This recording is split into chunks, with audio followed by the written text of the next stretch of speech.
A North Korean fisherman had engine trouble with his boat. He had no choice but to call for help from South Korean border guards. But the South Koreans treated him like a spy and sent him to the National Intelligence Service. On the way there, the man kept his eyes shut the entire time. Even when a South Korean officer urged him to open his eyes and look at the modern buildings, he refused. He knew that if he saw what South Korea looked like, he would be in danger once he returned to North Korea. At the agency, all of his personal items were confiscated. Then he was taken into an interrogation room. He explained that his fishing boat had broken down and drifted into South Korean waters, and that he was not a spy. But the investigator did not believe him. The investigator told him to write down his entire life history from childhood to the present. The man did it. Then the investigator had someone bring him a meal. It was a simple dish, but it was the best meal the man had ever tasted. However, the investigator was not being kind. He only wanted the man to relax and make a mistake. Later, the man was forced to rewrite his story again and again. Even in the middle of the night, he was woken up to write it one more time. The investigator read each version over and over, searching for flaws.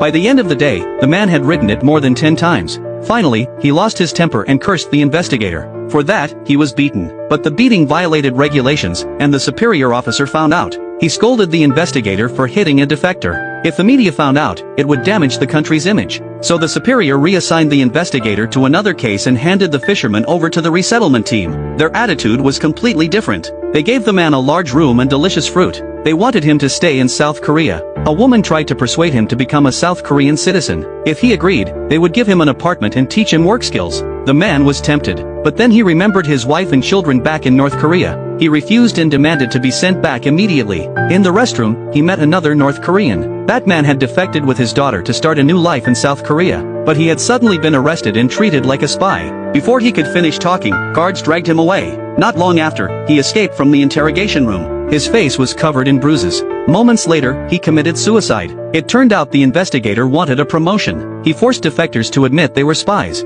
He had already ruined the lives of several people. The fisherman had almost become one of them. Watching his fellow countrymen die in front of him, the fisherman felt shock and grief. Later, a member of the resettlement team gave him a hat and said he would take him home. On the way, the man kept his eyes shut again, just like when he had been captured. The staff member asked why he would not look at South Korea. The man said, "If I see it, I will remember it. When I go back and they question me, I will not be able to hide it. Then my family and I will not survive." The staff member felt sorry for him. In fact, he did not plan to return the man to North Korea. He wanted to show him the outside world and convince him to stay.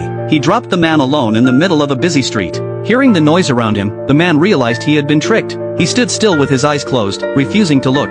Agents from the security service were secretly watching. They had someone bump into him on purpose to make him open his eyes. He finally looked. He saw bright lights, tall buildings, and stylishly dressed people. In that moment, he felt like he had stepped into another world.